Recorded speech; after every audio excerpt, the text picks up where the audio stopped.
No other angler gets as emotional about their casting as the fly fisher.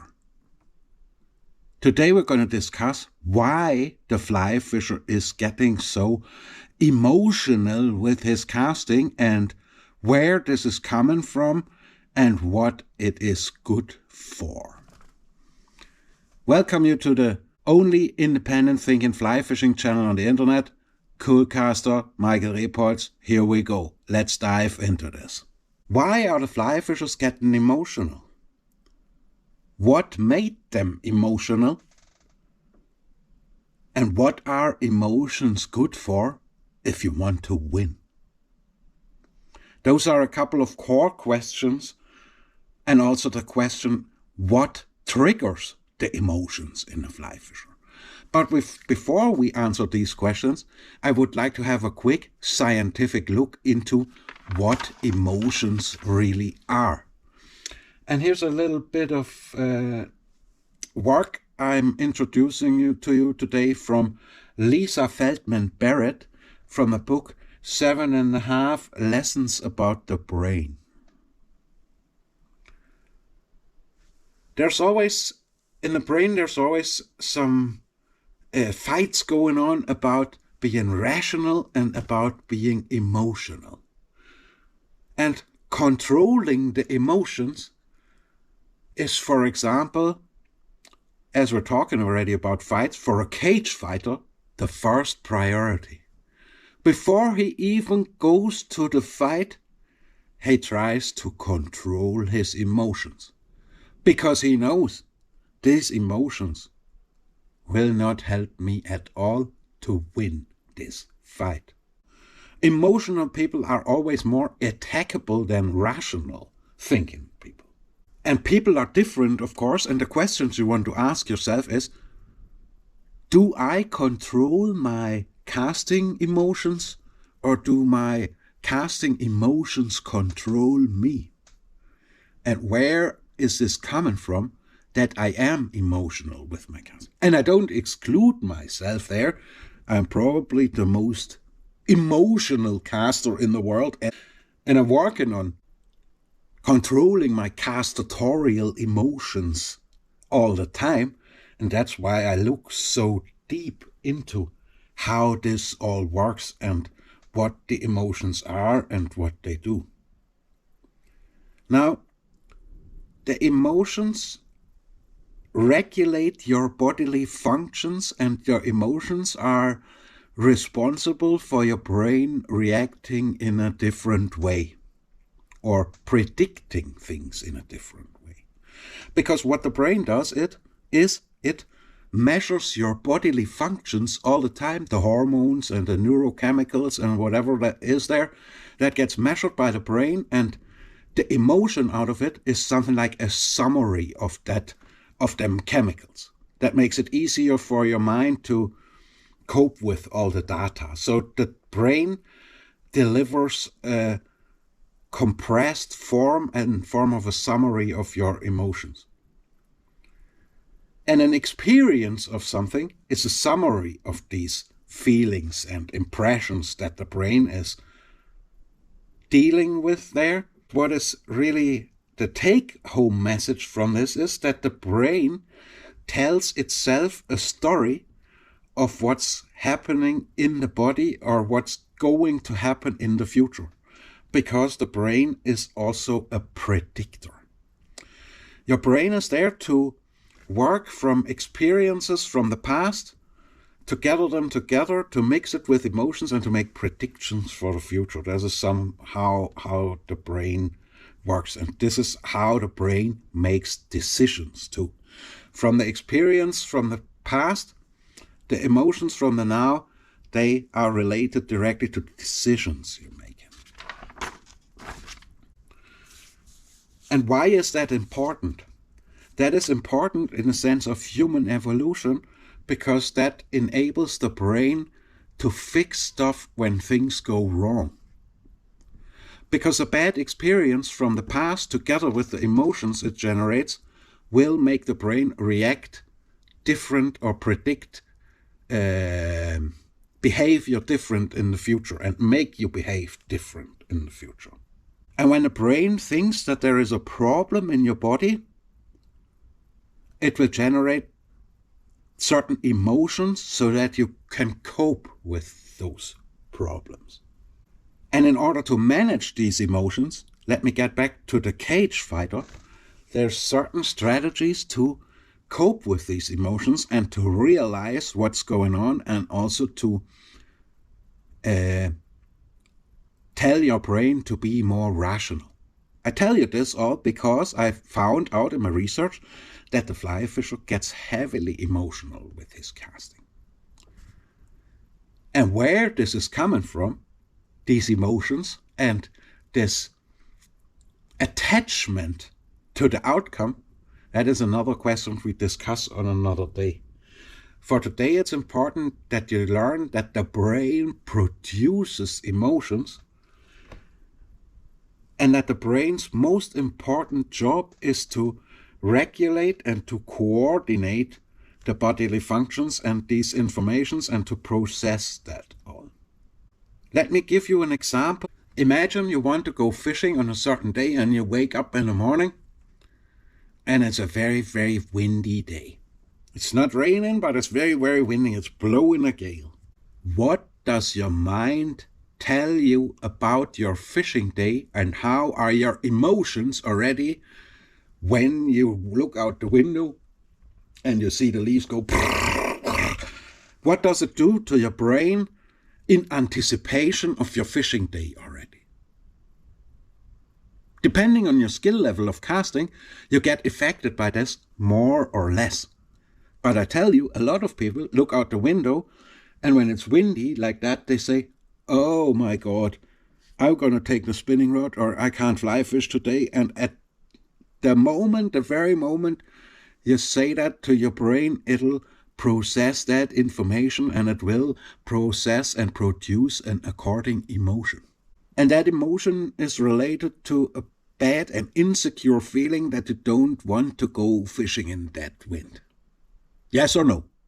If you understand these emotions, you can also learn how to be your own architect of those emotions, so that they do not influence you that much, or that you become aware of what your brain is actually doing there without you even knowing or noticing. Because before you notice that you might find a sheltered corner where you can fish very well, or that you might find, or that the wind might drop later, your emotions have told your brain already, oh, it's going to be a hard day, and that day it's going to be hard to fish with that wind. You're not going to be able to cope with that. And that is also related to how emotional you are with your casting, of course. And if you look in the history of fly fishing, the roots of fly fishing, where the teachings are coming from and who made them, you will probably agree with me that these emotions are man-made. What is fly casting? It's bringing to life a fly rod and line through arm movement to create open-ended, unrolling loops with which to present an artificial fly to a target area. If you get back to the fighter, to the cage fighter, what is he doing in order to control the fight? What are his first priorities? His first priority is to control the emotions, because he knows, if I am afraid or worried or excited or angry, or if I carry any emotion into that fight, it will not help me to perform at my best level. The second thing that cage fighter does is he protects himself at all times. Because if he's getting hit in the face, he'll not be able to control and to react accordingly, and also to dish out. So the first thing he does is to protect himself. And of course, if you go out to practice fly casting, you have glasses on. And I also recommend to practice a lot, by the way, with a little fluff. And this fluff will protect you too, because you cannot get hooked. This is very, very important to practice with a little fluff on the end of the line and not always go fishing with a fly. If you do practice with a fluff, you will very, very quickly see how your catch rate increases when you go fishing. Back to the cage fighter. First he controls his emotions, then he protects himself at all times, and then he only starts dishing out. And this is how you execute control over this fight, and this is also how you win it. And I personally think that martial arts and fly casting is kind of related, because it has so many parallels alone from how you stand, being grounded, into how you move your body and how you perceive what you're doing. And if you want to change and develop as a caster, it is important that you invest a little bit of energy to cultivate new experiences for yourself and that you learn new things. Even if this takes a bit of effort and a little bit of swallowing frogs in order to dive in deeper. But if you want to increase the control over the system, you want to get, in the first place, control over your emotions. And the flyfishers do get very emotional about their casting. One example is, for example, the whole flyfishing elite running away from cool casting, formerly known as bunker spey.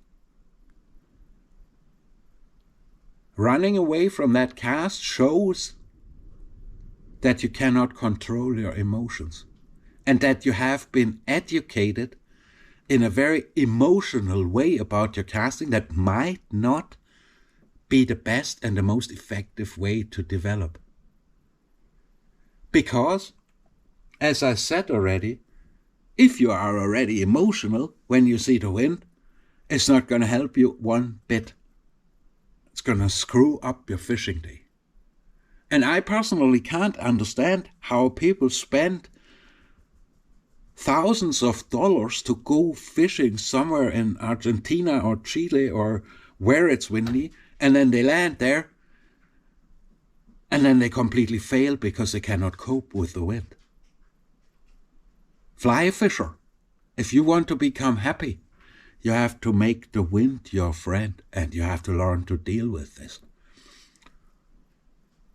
And also heavy setups and all that shit. Like some people, when they see, oh, this is such a big fly and a couple of split shots on a leader, and they say, oh man, I can't cast that.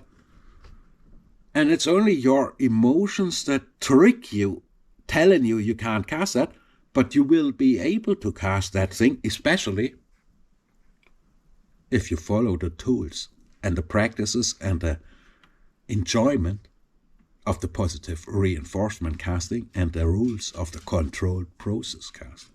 But what is important to take away today is that not everybody has as much control as they would like, but everybody has more control than they think.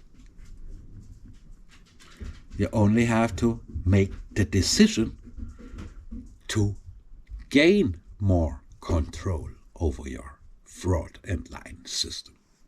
And being responsible for the change feels sometimes like it is a little bit unfair, but it is extremely helpful, because it will show your brain a new way how to predict and how to handle these emotions in the future, and it will help you to develop, to become a better caster, far more effective alone out of the understanding of these emotions.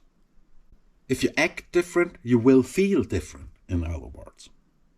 So for me, it's out of doubt that the flyfishers are getting too emotional with their casting. Where are the emotions for the fly caster rooted in? How come, where is it coming from that the fly caster is so emotionally attached to his cast? What did the teachers do to reinforce these emotions? And how does that affect you and your whole fly fishing environment? That is a very, very interesting question to discuss. And it also leads me back to a question I have already asked a couple of times and I still have no answer to it. The best advice I can give you is detach yourself from your casting emotions. And if you can manage to do that, you will have less casting panic and you will have less bother with your casting in general, and you will have more brain capacity to open up for the true feeling of a fly rod, because we still have no answer to the question, how do you feel a fly rod? And it's not your fault that you don't know that. It's the fault of the emotional education that has been regurgitated, that has been chewed the cut from the 60s. Fly fishing brothers and sisters, it is time to wake up and to deal with your castatorial emotions. Thank you very much for watching. Please do not forget, we don't own the water owns us.